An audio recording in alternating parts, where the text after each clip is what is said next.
And ఇప్పుడు title వాస్తవం అని పెట్టారు అండ్ మీ టీంని ఇంటర్వ్యూ చేసినప్పుడు కూడా ఇప్పుడు బయట జరుగుతున్న ఇన్సిడెంట్ని బట్టి చేశారని చెప్పారు. అంటే మిమ్మల్ని అడగలి ఈ క్వశ్చన్, యాక్చువల్గా వాళ్ళని అడగకూడదు, అందుకే మిమ్మల్ని అడుగుతున్నాను. ఈ సినిమా కథ ఏదన్నా ఎవరి లైఫ్లోంచి అన్న తీసుకున్నారు, లేకపోతే మీ లైఫ్లో జరిగింది ఏదన్నా తీసుకున్నారు? పూర్తిగా ఫిక్షన్?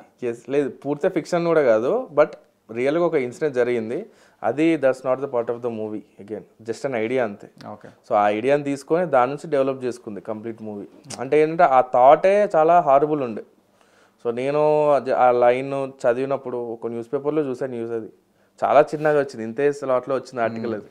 కానీ నాకు అది విన్నప్పటి నుంచి నాకు చాలా డిస్టర్బ్ అయిపోయా, దాన్ని ఇమాజిన్ చేసుకోవడానికే చాలా హారబుల్ అనిపించింది. సో నేను అక్కడే నాకు ఒక type of level of excitement వచ్చింది. నేను అక్కడ నుంచి స్టార్ట్ చేసి స్క్రిప్ట్ మొత్తం డెవలప్ చేసుకున్నాను. అది ఎంత అప్పటికే అనుకున్నాను, ఎంత రియలిస్టిక్గా ఉంటే అంత కొత్తగా వస్తుంది మూవీ.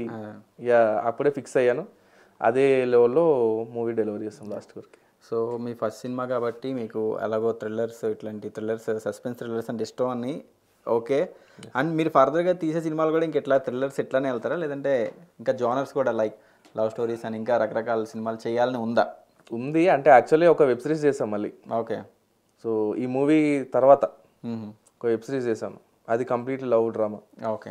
సో ట్రై చేయాలని ఉంది, బట్ ఏంటి అని అంటే ప్రజెంట్ మనం as a film maker, as a writer ఒక మూడ్లో ఉంటాం.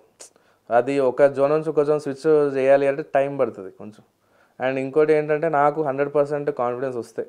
సో పలానా కామెడీ జోనర్ నేను బాగా హ్యాండిల్ చేయగలుగుతాను అన్న కాన్ఫిడెన్స్ నాకు వస్తే అప్పుడు I can try. So present లేదా నాకు 100% ఎఫర్ట్స్ పెట్టి నేను ట్రై చేయగలిగేది క్రైమ్ అండ్ సస్పెన్స్ థ్రిల్లర్స్.